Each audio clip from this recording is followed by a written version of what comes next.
What's up guys? I hope you are doing well. I am Veer. Welcome to study lover. इसको कहते हैं ground level पर democracy. मैंने आप लोगों से पूछा था कि 4 टॉपिक देने के बाद में कौन सा टॉपिक आप लोग चाहते हैं कि स्टार्ट किया जाए. तो सबसे ज्यादा वोट मिली यहाँ पर पंचायती राज को. पंचायती राज चाहते हैं 50% स्टूडेंट की स्टार्ट किया जाए. यहाँ पर वो जो वोट डली है वो 1300 वोट टोटल डाली गई है आप लोगों के द्वारा कम्युनिटी सेक्शन में जाकर, जो कि मैंने आप लोगों को बोला था कि आप लोगों को वोट डालनी है. तो देखिए पंचायती राज सिस्टम में यहाँ पर स्टार्ट करने जा रहा हूँ. किसी की नहीं मानी, बस मैंने यहाँ पर जो वोट डाली गई थी उसी के बेस पर मैं स्टार्ट करने जा रहा हूँ. वैसे जो मेरा मन था स्टार्ट करने का वो था सुप्रीम कोर्ट, क्योंकि अभी न्यूज में भी चल रहा है. पर लेकिन आप लोगों ने जो वोट दे दी वो सबसे ज्यादा दी है पंचायती राज को, तो इसलिए पंचायती राज सिस्टम में यहाँ पर स्टार्ट करने जा रहा हूँ. तो यहाँ पर किसी की नहीं मानी गई है टोटल यहाँ पर डेमोक्रेसी की.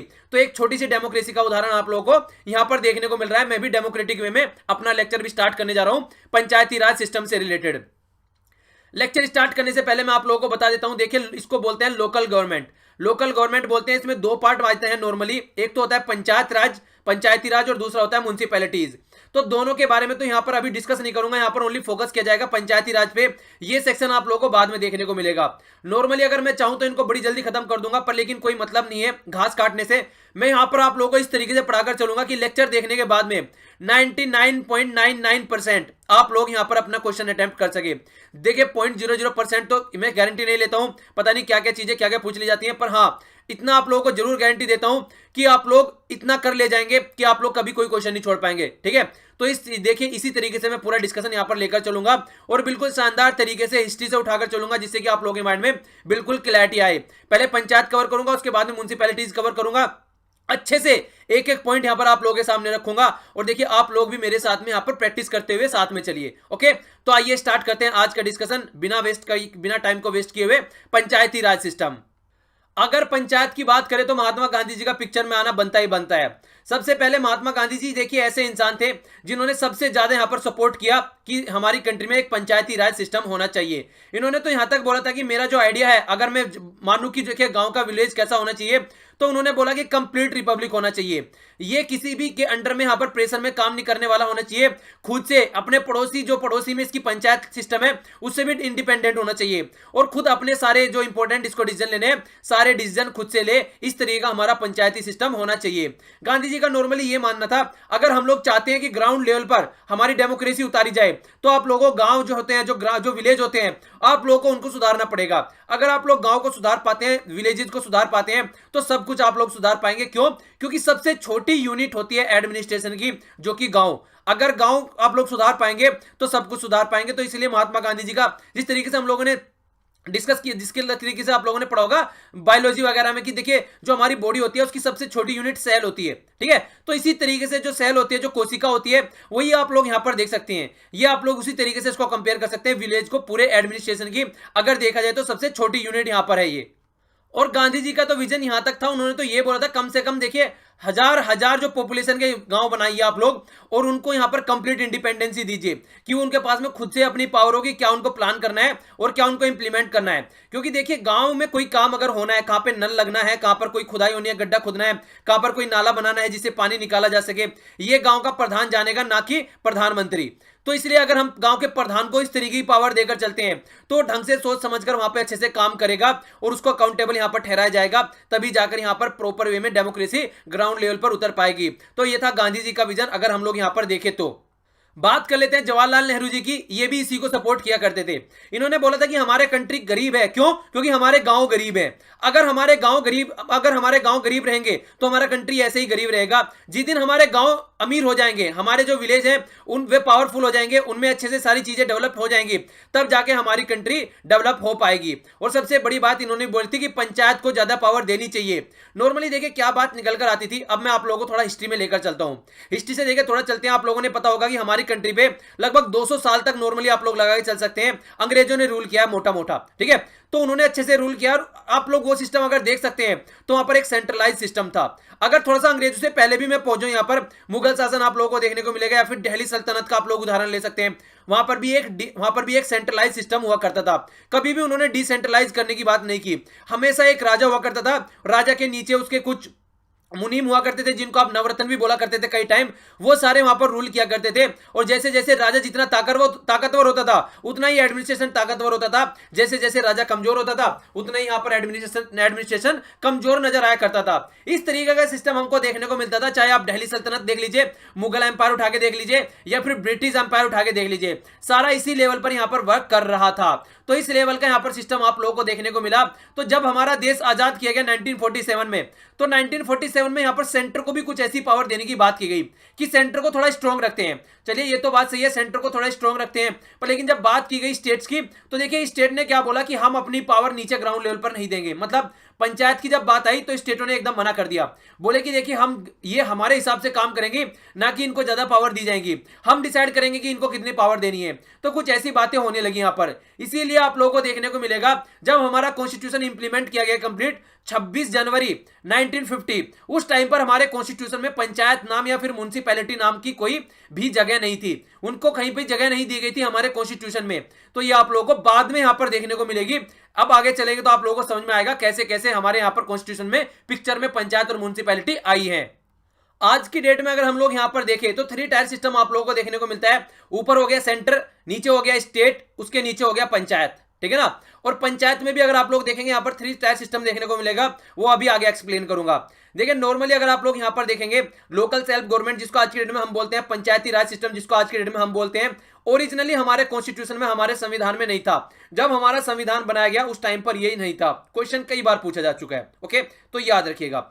नेक्स्ट जो बात की गई है, देखिए पंचायती एक ऐसा सिस्टम है जिसके बेस पर हम लोग ग्राउंड लेवल पर डेमोक्रेसी पहुंचा सकते हैं। जिस तरीके से मैंने आज स्टार्टिंग में आप लोगों से पूछा कि कौन सा टॉपिक स्टार्ट होना चाहिए, अगर इसी तरीके से ग्राउंड लेवल पर गांव में यहां पर वोट डलती है और वो प्रधान को चुनते हैं और वो प्रधान फिर मिलकर सब डिसाइड करते हैं कि क्या क्या होना है, तो वो है असली में डेमोक्रेसी। अगर उस लेवल को हम लोग अच्छे से पावर दे पाते हैं, स्ट्रेंथन कर पाते हैं, तो फिर हमारी कंट्री अच्छे से यहां पर वर्क करती हुई नजर आएगी। तो देखिए बहुत बाद में आप लोग देख सकते हैं 1950 से लेके आप लोग देख सकते हैं लगभग 42 ईयर के बाद में, ठीक है ना, लगभग आप लोग देख सकते हैं 1992 में 73rd कॉन्स्टिट्यूशन अमेंडमेंट किया गया, तब जाकर यहां पर पंचायत और म्युनिसिपैलिटी नाम की चीजें आई। 73 कॉन्स्टिट्यूशन अमेंडमेंट से पंचायत आई और 74th कॉन्स्टिट्यूशन अमेंडमेंट किया गया, उससे म्युनिसिपैलिटी आई, जो कि हम आगे देखेंगे काफी डिटेल में, ओके। और यहां पर ये काफी इंपॉर्टेंट है, ये भी जरूर याद रखिएगा। 24 अप्रैल नेशनल पंचायती राज डे सेलिब्रेट किया जाता है, ओके इसको आप लोग जरूर याद रखिएगा। इसका नाम आप लोग याद रख सकते हैं, सचिन तेंदुलकर का डेट ऑफ बर्थ है ये। सचिन तेंदुलकर की डेट ऑफ बर्थ के नाम पे आप लोग इसको याद रख सकते हैं। क्यों? क्योंकि देखिए सचिन तेंदुलकर ग्राउंड लेवल से जुड़ा हुआ इंसान है, तो उस लेवल पर आप लोग समझ सकते हैं ग्राउंड लेवल से जुड़ा हुआ इंसान, ग्राम पंचायत आप लोग कोरिलेट करके याद रख सकते हैं। तो 24 अप्रैल, ओके, नेशनल पंचायती राज डे, तो इसको याद रखिएगा। आखिर महात्मा गांधी क्यों चाहते थे कि यहां पर 100 जो यहां पर लगभग 1000 जो पॉपुलेशन रहे उनकी छोटी छोटी यूनिट बनाकर गांव बनाया जाए और उनको पावर दी जाए। देखिए वो हिस्ट्री भी पढ़ चुके थे अच्छे से और वो अंग्रेजों को भी झेल चुके थे अच्छे से, तो उनको पता था कि अगर ऑटोक्रेटिक रूल हो जाता है तो क्या कंडीशन हो जाती है। उन्होंने अच्छे से आंखों देखी, उनके सामने आप बीती आप लोग बोल सकते हैं, जिसको वो झेल रहे थे।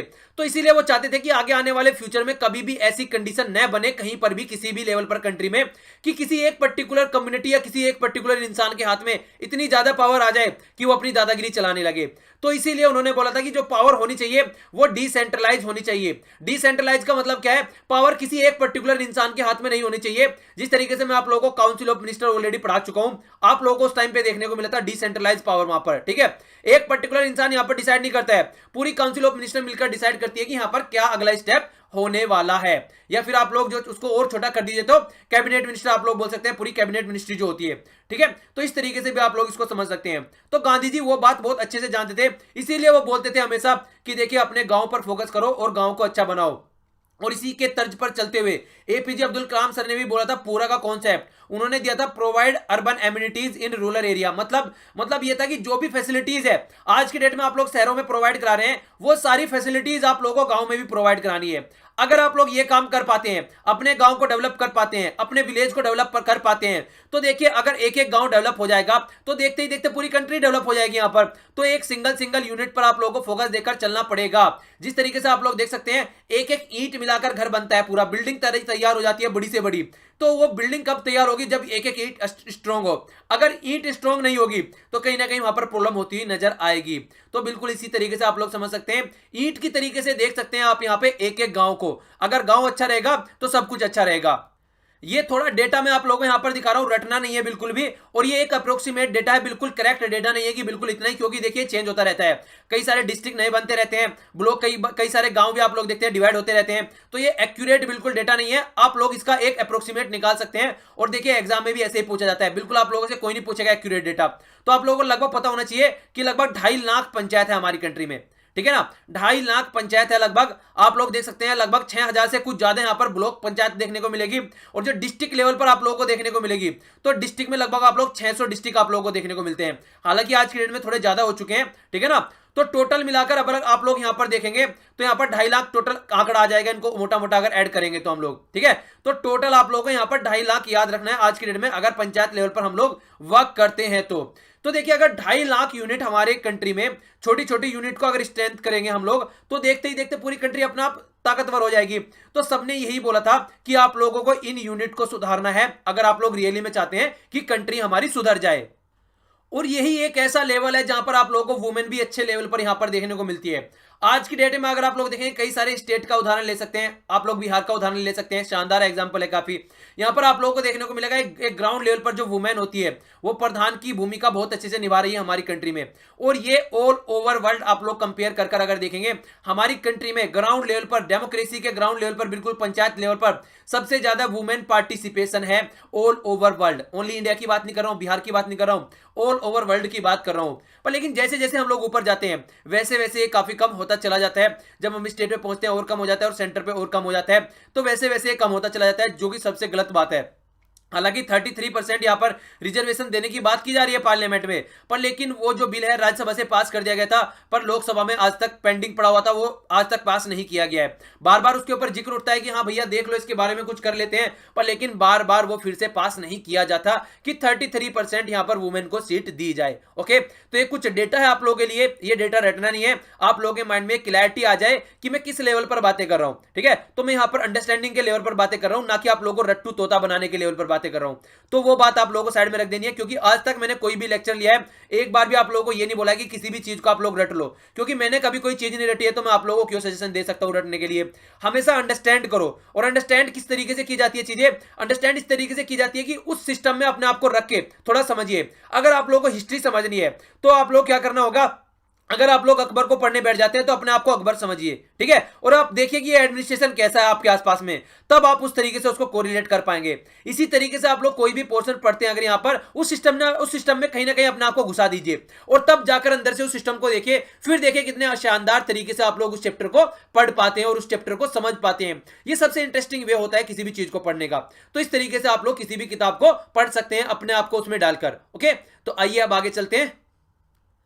अगर बात करूं पूरे कंट्री का एडमिनिस्ट्रेशन सिस्टम, तो आप लोगों को यह देखने को मिलेगा, सबसे ऊपर है गवर्नमेंट ऑफ इंडिया, निचले नंबर पर आ जाती है स्टेट गवर्नमेंट, तीसरे नंबर पर फिर और भी डिवीजन हो जाते हैं यहाँ पर, नीचे और डिवीजन और फिर यहाँ पर डिस्ट्रिक्ट आ जाते हैं। अब यहाँ पर आप लोगों को डिस्ट्रिक्ट लेवल पर आप लोगों को यहाँ पर डिवाइड होती हुई चीजें दिखती हैं। एक साइड में गांव वाली गवर्नमेंट जिसको रूरल गवर्नमेंट बोला जाता है, दूसरे साइड में हो जाती है अर्बन गवर्नमेंट जिसको बोला जाता है अर्बन लोकल गवर्नमेंट। इसके बारे में हम लोग बात नहीं करेंगे, इसके बारे में हम बात करेंगे बाद में। अभी जो बात की जाएगी यहाँ पर रूरल, यहाँ पर की जाएगी रूरल लोकल गवर्नमेंट के बारे में, जिसको हम लोग पंचायत राज सिस्टम भी बोलते हैं। ये यहाँ पर आप लोगों को देखने को मिलेगा, जिला डिस्ट्रिक्ट लेवल पर देखने को मिलेगी, इसके अलावा ब्लॉक लेवल पर जिसको तहसील भी आप लोग बोलते हैं, और फिर गांव में आप लोगों को देखने को मिलेगी। जिला में आप लोगों को जिला परिषद बोलते हैं, ब्लॉक में आप लोग इसको पंचायत समिति बोलते हैं, और विलेज पर इसको ग्राम पंचायत बोलते हैं। पर लेकिन जो जो नाम मैंने ये सारे बताए हैं, ये सारे नाम भी यहाँ पर फिक्स नहीं है, अलग अलग एरिया में अलग अलग स्टेट में इनके नाम अलग अलग पुकारे जाते हैं। कहीं पे जिला पंचायत बोलते हैं, कहीं पे डिस्ट्रिक्ट काउंसिल बोलते हैं, कहीं पे जिला परिषद बोलते हैं, कहीं पर डिस्ट्रिक्ट पंचायत बोलते हैं। इसी तरीके से ब्लॉक लेवल की जब बात की जाए, जनपद पंचायत बोलते हैं, पंचायत समिति बोलते हैं, और ग्राउंड लेवल पर ग्राम पंचायत बोलते हैं, जिसको थर्ड लेवल का सिस्टम कहते हैं। और इसके अलावा एक और इंटरेस्टिंग इंफॉर्मेशन आप लोगों को आगे जब चलेंगे जानने को मिलेगी। देखिए ऐसा भी नहीं है कि हर एक स्टेट में आप लोगों को 3 टायर सिस्टम ही देखने को मिलेगा, कहीं पर आप लोगों को 2 टायर सिस्टम देखने को मिलेगा, कहीं पर 3 टायर और कहीं पर 4 टायर। जी हाँ, चौंकिएगा नहीं, 4 टायर पंचायत लेवल भी आप लोगों को देखने को मिलती है। उदाहरण आप लोगों को अभी आगे देखने को मिलेगा, उदाहरण आप लोगों को याद भी रखना है इस तरीके के, खासकर जो कि थोड़े से एक्सेप्शनल केस होते हैं। तो आगे आगे चलेंगे तो आप लोगों को कई सारी बातें और इंटरेस्टिंग जानने को मिलेगी। तो आखिर कहां से स्टार्ट हुआ हमारी कंट्री में जब बात की जाती है पंचायती राज सिस्टम की, तो कौन सी कमेटी थी? तो सबसे पहले जो कमेटी सेटअप की गई थी यहां पर, ये बलवंत राय मेहता जी कमेटी थी। ठीक है, बलवंत राय मेहता जी के द्वारा बलवंत राय मेहता जी की एक कमेटी सेटअप की गई थी। इस कमेटी को बोला गया था, आप लोग देख सकते हैं 1957 में सेटअप की गई थी, तो उस टाइम पर जवाहरलाल नेहरू जी थे। ओके, तो उस कमेटी को बोला गया था कि आप लोगों को यहाँ पर एक रिपोर्ट सबमिट करनी है और आप लोगों को यहाँ पर यह देखना है कि यहाँ पर जो आज की डेट में, उस टाइम पर यहाँ पर देखिए कम्युनिटी डेवलपमेंट प्रोग्राम हुआ करता था, याद रखिएगा। दूसरा बोलते हैं नेशनल एक्सटेंशन सर्विस। तो दो प्रोग्राम थे, इन दोनों प्रोग्राम को यहाँ पर एक तरीके से एग्जामाइन करना था, इन दोनों प्रोग्राम को दिखाना था कि ये किस तरीके से वर्क कर रहे हैं। तो ये कमेटी सेटअप की गई, इन दोनों प्रोग्राम को आप लोग देखते हैं 52 में किया गया, 53 में किया गया। तो यहाँ पर 5 साल बाद ये कमेटी सेटअप की गई और पूछा गया कि 5 साल से या 6 साल से आप लोग बताइए इन दो प्रोग्राम को जो हमने इंप्लीमेंट किया है इनकी वर्किंग कैसी चल रही है। तो इस कमेटी जो नवंबर में सेटअप की गई, तो इसने आप लोग जैसे जनवरी में सेटअप की गई और नवंबर में इसने अपनी रिपोर्ट दे दी। ठीक है, तो लगभग आप लोग देख सकते हैं यहाँ पर 8-10 महीने के एयर फेयर में इसने अपनी रिपोर्ट सबमिट कर दी। तो इस रिपोर्ट जो सबमिट की गई, तो इन्होंने बोला जो फालतू के ये धंधे आप लोगों ने चला रखे हैं इनको कीजिए बंद। ठीक है, इनका कोई मतलब नहीं है और ना ही इनसे कोई ज्यादा फायदा हो रहा है। आपको सबसे ज्यादा जो फोकस देकर चलना है वो फोकस देकर चलना है कि किस तरीके से आप लोगों को डेमोक्रेसी को डिसेंट्रलाइज करना है। मतलब अगर आप लोग चाहते हैं कि हमारी कंट्री बढ़े, हमारी कंट्री आगे बढ़े, तो आप लोगों को जो अपनी पावर है, जो आप लोग अपने हाथ में समेटे बैठे हैं, उसको थोड़ा ग्राउंड लेवल पर उतारिए, उनको भी थोड़ा सशक्त बनाइए ताकि वो भी कुछ समझ सके एडमिनिस्ट्रेशन के बारे में और अपने खुद से डिसीजन ले सकें। नॉर्मली ये चीज आप लोग घर में भी देख सकते हैं। अगर मान लीजिए पेरेंट्स ऐसे हैं कि बहुत दबाव बना के बच्चों पर रखते हैं और वो बच्चों तक चीजें नहीं बोलते हैं, कि बच्चों को इंडिपेंडेंस नहीं देते कि वो खुद से कुछ काम करे, तो बच्चे बिल्कुल ऐसे हो जाते हैं कि आगे चलकर भी उनकी ग्रोथ अच्छी नहीं होती है, क्योंकि उन्होंने खुद से कोई डिसीजन ही नहीं लिया। हमेशा ये बोलते रहेंगे मम्मी ये कर लूं, पापा ये कर लूं, तो वो बच्चे कभी भी उनका ढंग से ग्रोथ नहीं हो पाएगा। अगर पेरेंट्स ये बोल दें एक उम्र के बाद में, अगर पेरेंट्स ये बोल दें कि बेटा देखो अपना डिसीजन खुद से लेना है, चाहे बेटा हो चाहे बेटी हो, और वो उनको खुद से डिसीजन लेने दे कि आपका करियर क्या होना है, ये आपको चूज करना है, क्योंकि वो आपका करियर है, कंप्लीट लाइफ आपको बितानी है उसके अंदर, तो उनको एक गाइडेंस दे सकते हैं पर जो पेरेंट्स होते हैं, पर उन पर कभी फोर्स नहीं करना चाहिए। इसी तरीके से जो पैटर्नल अप्रोच यहां पर अपना के चलता है सेंटर और स्टेट, उनको बोला गया ये पैटर्नल अप्रोच, ये जो पेरेंट्स की अप्रोच अपनाते हैं आप लोग स्टेट पे, या फिर स्टेट अपनाता है पंचायत पर, इसको कम कर दीजिए या फिर इसको बहुत ही बंद कर दीजिए, क्योंकि ये आगे आने वाले टाइम में बहुत ज्यादा गड़बड़ी या बहुत ज्यादा प्रॉब्लम क्रिएट करने वाली है अगर ये पैटर्नल अप्रोच आप लोग अपनाकर यहां पर चल रहे हैं तो। और इन्होंने बोला कि आप लोग यहां पर डिसेंट्रलाइज कर दीजिए, जिससे कि ग्राउंड लेवल पर खुद सोच समझ सके कि उनको क्या करना चाहिए क्या नहीं करना चाहिए, आप इनमें कबाब में हड्डी न बनिए। ठीक है, ये बोला गया और वहां से तब निकल कर आया पंचायती राज सिस्टम। तो पंचायती राज सिस्टम के बारे में उन्होंने बताया और उन्होंने ही बोला था, जो बलवंत राय मेहता जी इन्होंने ही बोला था कि 3 टायर सिस्टम यहां पर होना चाहिए। ओके, तो ये इन्हीं के द्वारा यहां पर रिकमेंडेशन दी गई थी, जो रिकमेंडेशन दी गई वो इन्हीं के द्वारा यहां पर दी गई थी। ओके, और इसके द्वारा इनके द्वारा कई सारी रिकमेंडेशन दी गई थी, वो भी मैं आप लोगों को बताता हूं यहां पर।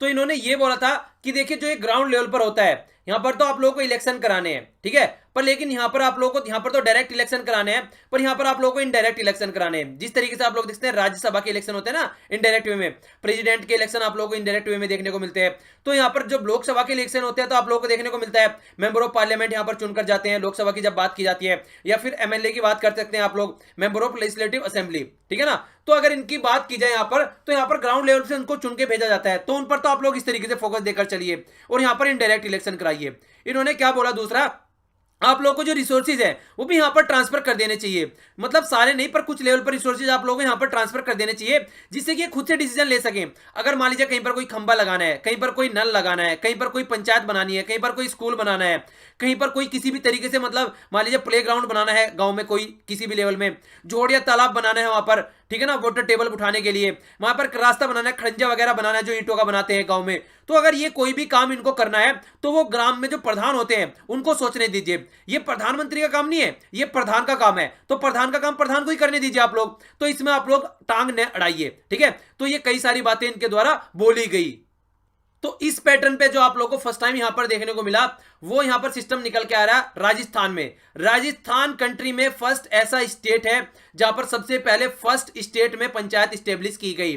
पता नहीं कितनी बार क्वेश्चन पूछा जा चुका है, क्वेश्चन को जरूर याद रखिएगा। राजस्थान फर्स्ट स्टेट है, और राजस्थान तो पूछ ही लेते हैं, इसके बाद में अंदर भी चले जाते हैं। राजस्थान में भी नागौर डिस्ट्रिक्ट है, यहां पर ये नागौर डिस्ट्रिक्ट के अंदर कंट्री की फर्स्ट पंचायत स्टेब्लिश की गई थी अक्टूबर 2 1959 में। ओके, तो ये आप लोगों को याद रखना है, गांधी जयंती याद रखिएगा 2 अक्टूबर को, उसी के दौरान यहां पर नागौर डिस्ट्रिक्ट में यहां पर फर्स्ट टाइम पंचायत राज सिस्टम प्राइम मिनिस्टर जो उस टाइम पर जवाहरलाल नेहरू जी थे उनके द्वारा यहां पर इनॉग्रेट की गई थी। सेकंड स्टेट कौन सा है? सेकंड स्टेट राजस्थान के बाद में है आंध्र प्रदेश। आंध्र प्रदेश में फिर ये स्टेब्लिश की गई 1959 में, मतलब उसके जस्ट थोड़े से दिनों बाद ही आंध्र प्रदेश ने भी स्टेब्लिश कर दी गई। तो ये दो स्टेट आप लोगों को जरूर याद रखने हैं। राजस्थान तो रखना ही रखना है, आंध्र प्रदेश भी आप लोग याद रख सकते हैं। पर लेकिन जैसे ही यहां पर दो स्टेट में देखने को मिली, वैसे ही 1960 में फिर कई सारे स्टेट पिक्चर में आ गए। तो 1960 में कई सारे स्टेट पिक्चर में आ गए, तो अलग अलग लेवल पर अलग अलग तरीके की पंचायत आप लोगों को यहां पर देखने को मिलेगी। अगर बात करें तमिलनाडु की, तो तमिलनाडु में 2 टायर सिस्टम देखने को मिला। बात करें वेस्ट बंगाल की, वेस्ट बंगाल में 4 टायर सिस्टम देखने को मिला। तो इस तरीके से आप लोग देख सकते हैं, तो इस तरीके से अलग अलग स्टेट में अलग अलग तरीके का पंचायत सिस्टम देखने को मिला। तो याद रख सकते हैं कुछ उदाहरण, राजस्थान 3 टायर हो गया, तमिलनाडु 2 टायर हो गया और वेस्ट बंगाल यहां पर 4 टायर हो गया। तो इस तरीके से अलग अलग लेवल पर यहां पर पंचायत सिस्टम जो है वो क्रिएट किया गया। आखिर ऐसा क्यों हुआ? ऐसा इसलिए हुआ कि देखिए हर एक स्टेट में अगर आप लोग देख के चलेंगे, हर एक स्टेट का सिस्टम काफी अलग देखने को मिलेगा। आपको बोलचाल अलग देखने को मिलेगी, वहां पर लोगों की संख्या पढ़े लिखे या फिर उसके लेवल पर अलग अलग देखने को मिलेगी। वहां पर रिलीजन भी वहां पर कई लेवल पर अलग देखने को मिलेगा, डेवलपमेंट अलग देखने को मिलेगा। तो ये बात स्टेट्स के ऊपर छोड़ दी गई कि आप लोग देखिए आप लोगों को क्या सुटेबल लगता है और अपने हिसाब से आप लोग डिसाइड करिए किस तरीके का पंचायत सिस्टम आप लोग वहां पर क्रिएट कर सकते हैं। तो इसीलिए अलग अलग तरीके का वहां पर पंचायत सिस्टम आप लोगों को देखने को मिला। ऐसा कुछ नहीं था कि पूरी कंट्री में एक ही तरीके का पंचायत सिस्टम बना देना है। हाँ, एक बात जरूर बोली गई कि देखिए इसेंस जो होना चाहिए यहां पर, मतलब डेमोक्रेसी यहां पर आप लोगों को ग्राउंड लेवल पर लेके आनी है, डिसेंट्रलाइज पावर करनी है। तो बेसिक जो कॉन्सेप्ट है वो तो यही रहना है। उसके अलावा जो आप लोग जिस भी तरीके का सिस्टम यहां पर क्रिएट कर सकते हैं वो आप लोग अपने रिसोर्सेज के हिसाब से और जैसा आप लोगों को सुटेबल लगे उसके हिसाब से करिए। पर लेकिन जो बेस है वो यही रहना कि आप लोगों को पावर का डिसेंट्रलाइज करना है। ओके, और यहां पर बात खत्म नहीं हो गई कि ये पंचायत की एक कमेटी बन गई और उसके बाद में सब कुछ ठीक से चलने लगा। बहुत सारी कमेटीज यहां पर सेटअप की गई। आप लोग देख सकते हैं यहां पर कई सारी कमेटी यहां पर सेटअप की गई। इस तरीके से आप लोग देख सकते हैं 1960 में अलग कमेटी सेटअप की गई। यहां पर नेम भी कमेटी का आप लोगों को यहां पर देखने को मिल सकता है। चेयरमैन कौन थे? वी.आर. राव। यहां पर थे एस.डी. मिश्रा। तो इस तरीके से इतनी सारी कमेटी आप लोगों को यहां पर देखने को मिलेगी, पर ये आप लोगों को रटनी नहीं है। एक बार नजरों में को निकाल लेना इसको जाकर किताब में से, पर रटनी नहीं है। मैं आप लोगों को मेन जो पॉइंट है वो यहां पर बताऊंगा। ये कमेटी कभी भी नहीं पूछी गई है। जो बड़ी बड़ी कमेटी है जिनको ज्यादा लेवल पर रिकमेंडेशन दी है जिन्होंने और जिनको इंप्लीमेंट किया गया है, वो सारी बातें मैं आप लोगों को यहां पर बताऊंगा। उसके अलावा ये आप लोग लक्ष्मीकांत बुक उठाइएगा जाकर, तो वहां पर आप लोग देख सकते हैं कुछ कमेटी का नाम दे रखे हैं। वैसे देख भी लेंगे तो कोई फायदा नहीं है और ना भी देखेंगे तब भी एक ही बात है, क्योंकि जो मेन पॉइंट है वो मैं यहां सारे जो अच्छी अच्छी कमेटी है जिनसे क्वेश्चन पास्ट में पूछे जा चुके हैं वो सारा मैं यहां पर कवर करके चलूंगा। ये चीजें बहुत ज्यादा हो जाएंगी और रटना पड़ जाएगा इनको। तो ये चीजें आप लोग बस एक बार नजर में को निकाल लीजिए। जिसके पास किताब नहीं है वो यहां पर निकाल सकता है। इनको नजर में को थोड़ा वीडियो को पॉज करके एक बार यहां पर आप लोग देख लीजिए कौन सी कमेटी है और किस कमेटी में क्या बात कर रखी है। ठीक है, ये आप लोग यहां पर देख सकते हैं। वीडियो को पॉज करके आराम से मैं पूरा यहां पर आप लोगों को दिखा दे रहा हूं जिसके पास में बुक नहीं है। और बाकी जो कमेटी इंपॉर्टेंट है वो मैं आगे आगे कवर करने वाला हूं, उनके पॉइंट डिटेल में। उसके बाद में जो कमेटी सेटअप की गई उसका नाम है अशोक मेहता कमेटी। ये जनता गवर्नमेंट के द्वारा सेटअप की गई। जनता गवर्नमेंट आप लोगों को पता है 1975 से 1977 तक इमरजेंसी रही हमारी कंट्री में, इंदिरा गांधी जी के द्वारा लगाई गई थी। इंदिरा गांधी जी की इमरजेंसी हटाने के बाद में पंचायती राज सिस्टम को यहां पर प्रमोट करने की बात की गई। और पंचायती राज सिस्टम को जब प्रमोट करने की बात की गई तो चेयरमैनशिप अशोक मेहता की कमेटी सेटअप की गई। उन्होंने अपनी रिकमेंडेशन दी, यहां पर देख सकते हैं आप लोग 1978 में, और 132 रिकमेंडेशन दी और कई सारी इंपॉर्टेंट रिकमेंडेशन थी। उनमें से मोस्ट इंपॉर्टेंट थी, इन्होंने बोला 2 टायर सिस्टम रखिए, जो कि तमिलनाडु वाला सिस्टम है। 3 टायर और 4 टायर सिस्टम आप लोगों को नहीं रखना चाहिए। आप लोगों को बस यहां पर 2 टायर सिस्टम रखना चाहिए। इस तरीके की बातें इनके द्वारा बोली गई। और 2 टायर भी क्या बोला गया? 2 टायर भी ये बोला गया कि पहला तो आप लोगों को डिस्ट्रिक्ट लेवल पर रखना है। ठीक है, एक तो आप लोगों को डिस्ट्रिक्ट लेवल पर रखना है और दूसरा आप लोगों को रखना है मंडल के लेवल पर, मतलब तहसील के लेवल पर, जिसमें 4, 5 या 10, 20 गांव आ जाए। तो इस तरीके से आप लोग 2 टायर सिस्टम अगर चलेंगे तो ये एक सिस्टम थोड़ा इफेक्टिव हो सकता है। ग्राउंड लेवल पर डेमोक्रेसी पहुंचाना बड़ा टफ पड़ जाएगा और वो कोई ढंग से कर भी नहीं पाएगा, क्योंकि इतनी जो पढ़ी लिखी हमारी जनता नहीं है, इतने समझदार हमारे लोग नहीं है कि वहां पर डेमोक्रेसी को ले जा पाए। तो ऐसी बातें कुछ इनके द्वारा यहां पर बोली गई। पर कोर कॉन्सेप्ट इनका भी वही था। इन्होंने भी वही बोला कि डिसेंट्रलाइज पावर होनी चाहिए। आप लोगों को इलेक्शन यहां पर कराने चाहिए ग्राउंड लेवल पर। और इलेक्शन भी देखिए यहां पर जब कराने चाहिए वो यहां पर अलग से स्टेट का इलेक्टोरल ऑफिस होना चाहिए जो कि यहां पर इलेक्शन कराए। और वो इलेक्शन जो चीफ इलेक्शन कमीशन होता है सेंटर का, उसके साथ में कंसल्ट करा के यहां पर इलेक्शन कराए। इसके अलावा इन्होंने एक काफी इंपॉर्टेंट बात और बोली, टैक्स की पावर दे दी गई। पंचायत को बोला कि टैक्स की पावर इनको दे दीजिए ताकि वो अपना जो धन है वो खुद से जुटा सके। और पॉलिटिकल ऑथोरिटी का यहां पर भी आप लोग देख सकते हैं कि पॉलिटिकल ऑथोरिटी का इन्होंने बोला, यहां भी एक पॉलिटिकल ऑथोरिटी का इंटरफियरेंस होना चाहिए, यहां पर भी पॉलिटिकल ऑथोरिटी को अकाउंटेबल ठहराना है। ओके, इसके अलावा और भी कई सारी बातें छोटी छोटी आप लोगों को यहां पर देखने को मिली जो कि बोली गई। इसके अलावा SC ST के लिए यहां पर सीट रिजर्व होनी चाहिए। अगर ये टैक्स की पावर इनको दे दी जाती है तो फिर ऑडिट करने की भी कोई अथॉरिटी होनी चाहिए ताकि जो पैसा आता है उसका पता रखा जा सके कि वो पैसा कहां पर जा रहा है। तो ऐसे भी कई सारे पॉइंट यहां पर डाले गए। ओके, तो इस तरीके की रिकमेंडेशन दी गई थी यहां पर अशोक मेहता जी के द्वारा। पर लेकिन इससे पहले जनता गवर्नमेंट इसको इंप्लीमेंट करती, जनता गवर्नमेंट गिर गई। ठीक है, गवर्नमेंट यहां पर खत्म हो गई और ये जो रिकमेंडेशन थी कहीं ना कहीं ठंडे बस्ते में चली गई, जो इनके द्वारा यहां पर बोली गई थी। कुछ कमेटी के नाम आप लोग यहां पर देख सकते हैं, ये भी काफी इंपॉर्टेंट है, ये भी जरूर याद रखिएगा। अगर पूछ लिया जाए तो ये भी पंचायती राज सिस्टम से ही होती है। यहां पर है GV राव कमेटी, ये प्लानिंग कमीशन के द्वारा सेटअप की गई। जब जनता गवर्नमेंट के द्वारा सेटअप की गई कमेटी खत्म हो गई तो 1985 में फिर ये कमेटी आई। इस कमेटी ने पूरा फोकस दिया डिस्ट्रिक्ट लेवल पर। यह कमेटी बोले कि डिस्ट्रिक्ट लेवल पर सारी पावर यहां पर देनी चाहिए। असली डेमोक्रेसी जो होनी चाहिए डिस्ट्रिक्ट लेवल पर होनी चाहिए, ना कि गांव के लेवल पर। डिस्ट्रिक्ट लेवल पर यहां पर पूरी पावर देनी चाहिए। रिसोर्सेज कैसे इकट्ठा करने हैं, किस तरीके से प्लानिंग करनी है, वो सारा काम आप लोग यहां पर डिस्ट्रिक्ट लेवल पर इंप्लीमेंट करके चलना है। तो इनका पूरा फोकस यहां पर डिस्ट्रिक्ट लेवल पर था, ना कि गांव पर। नेक्स्ट जो कमेटी है यहां पर ये LM सिंघवी, ये राजीव गांधी जी के द्वारा 1986 में अपॉइंट की गई। इसके बारे में सबसे शानदार बात जो आप लोगों को याद रखनी है, इन्होंने फर्स्ट टाइम ये बोला और क्वेश्चन पूछा जा चुका है कि देखिए जो पंचायत है इसको मान लीजिए आप लोग बनाने तो जा रहे हैं पर इसको एक कॉन्स्टिट्यूशनल स्टेटस दीजिए। मतलब इसको आप लोग कॉन्स्टिट्यूशन में अमेंडमेंट करके एक चैप्टर ऐड कीजिए जिसे कि कॉन्स्टिट्यूशन के अंदर बात रखी जाए। और कॉन्स्टिट्यूशन के अंदर अगर बात रखी जाएगी तो फिर ये नहीं होगी कोई भी गवर्नमेंट आगे उसको चेंज कर रही है, अपने हिसाब से कोई भी काम कर रही है। तो पावर तो आप लोगों को देनी है पंचायत को, पर लेकिन वो कॉन्स्टिट्यूशन के थ्रू पावर देनी है, चैप्टर ऐड करना है आप लोगों को कॉन्स्टिट्यूशन में। तो कॉन्स्टिट्यूशनल स्टेटस देने की सबसे पहले जो बात बोली गई वो LM सिंघवी के द्वारा बोली गई। LM सिंघवी जो कमेटी सेटअप की गई उसी ने बोला कि कॉन्स्टिट्यूशन में चेंज करके एक चैप्टर ऐड कीजिए और तब जाकर आप लोगों को ये पंचायत यहां पर इंप्लीमेंट करनी चाहिए। वैसे कोई एक्ट बनाकर अगर करेंगे तो एक गवर्नमेंट आएगी चेंज कर देगी, दूसरी आएगी वो अलग से चेंज कर देगी। कॉन्स्टिट्यूशनल स्टेटस अगर इसको देंगे तो वो कहीं ना कहीं फिक्स हो जाएगी और अच्छे से काम करेगी। और उनको पावर दीजिए ताकि वो अपने रिसोर्स खुद से इकट्ठा कर सके और ग्राउंड लेवल पर, गांव के लेवल पर इन्होंने काम करने के लिए बोला, ना कि डिस्ट्रिक्ट लेवल पर। ठीक है, तो इन्होंने भी ग्राउंड लेवल पर उसको पहुंचाने की बात की, पर कॉन्स्टिट्यूशनल स्टेटस वाली फर्स्ट टाइम बात बोली गई थी LM सिंघवी जी के द्वारा। इनके द्वारा जो बातें बोली गई, जो ये नेक्स्ट थी यहां पर थुनगन कमेटी, इनके द्वारा जो बातें बोली गई ये सारी बातें इन्होंने पुरानी बातें थी वो इकट्ठा करके एक जगह बोल दी। कॉन्स्टिट्यूशनल स्टेटस देना चाहिए, वुमेन की भी रिप्रेजेंटेशन यहां पर होनी चाहिए, रिसोर्सेज जो होने चाहिए वो इनको अपने खुद से इकट्ठे करने चाहिए, जो यहां पर इलेक्शन कराने चाहिए, इलेक्शन कमीशन होना चाहिए अच्छे लेवल पर। वो सारी बातें इन्होंने इकट्ठा करके उसको आगे इन्होंने बढ़ा दिया और 3 टायर सिस्टम का इन्होंने सपोर्ट किया। तो ये भी 3 टायर सिस्टम के यहां पर सपोर्ट में थे कि सिस्टम जो होना चाहिए 3 टायर होना चाहिए। तो ये बात इस कमेटी के द्वारा यहां पर बोली गई।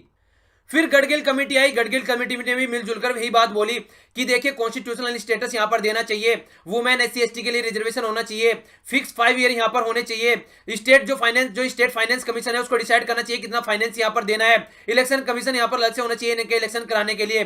तो इस तरीके से फिर आप लोगों को यहां पर ये देखने को मिला, सारी कमेटी जो भी आती गई वो अपनी अपनी बातें इस तरीके से बताती गई।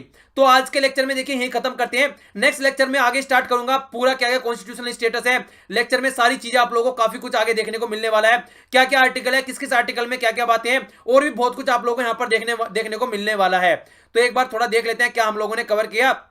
महात्मा गांधी जी का व्यू हम लोगों ने देखा, क्या था यहां पर पंचायत के बारे में, इसके बारे में हम लोगों ने देखा आगे। फिर हम लोगों ने देखा जवाहरलाल नेहरू जी का क्या व्यू था।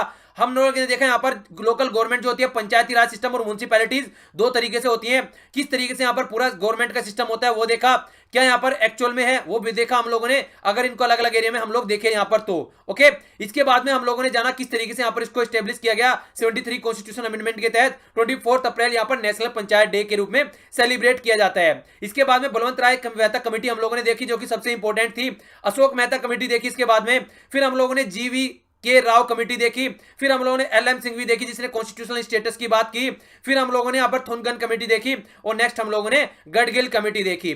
तो ये था हमारा आज का लेक्चर। अगर लेक्चर पसंद आया तो लाइक कीजिए और लाइक के साथ साथ में फेसबुक पर इसको शेयर भी कर देना ओके।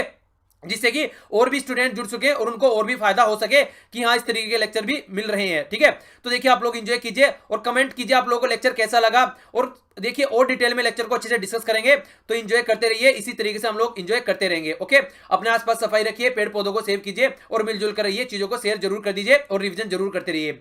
आज के लिए इतना ही। Thanks a lot for listening. जय हिंद।